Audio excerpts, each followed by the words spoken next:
একদিন গরমের দুপুরে একটা কাঁচা আম আর একটা পাকা আমের মধ্যে শুরু হলো মজার ঝগড়া।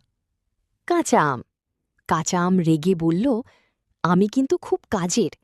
গরমে মানুষ আমাকে দিয়ে শরবত বানায়, আম পানা, যা শরীর ঠান্ডা রাখে। আমার মধ্যে ভিটামিন সি বেশি, তাই রোগ প্রতিরোধ ক্ষমতা বাড়ে। আর আমার টক স্বাদ দিয়ে আচার, চাটনি, সবাই আমাকে ভালোবাসে। পাকা আম পাকা আম হেসে বলল, তুই যতই বলিস, আমার মতো মিষ্টি আর সুস্বাদু কেউ না। আমার মধ্যে ভিটামিন এ আর প্রাকৃতিক চিনি আছে, যা শরীরকে শক্তি দেয়। মানুষ আমাকে দিয়ে জুস, শেক, আইসক্রিম সবকিছু বানায়। ছোট বড় সবাই আমাকে খেতে ভালোবাসে। শেষ কথা। তখন পাশ দিয়ে যাওয়া এক ছোট ছেলে বলল, তোমরা ঝগড়া করছো কেন? তোমরা দুজনেই দারুণ। কাঁচা আম গরমে শরীর ঠান্ডা রাখে, আর পাকা আম আমাদের মিষ্টি আনন্দ দেয়। তাই বোঝা গেল, কাঁচা আম আর পাকা আম দুজনেই আলাদা আলাদাভাবে উপকারী এবং স্পেশাল। মা 2NG।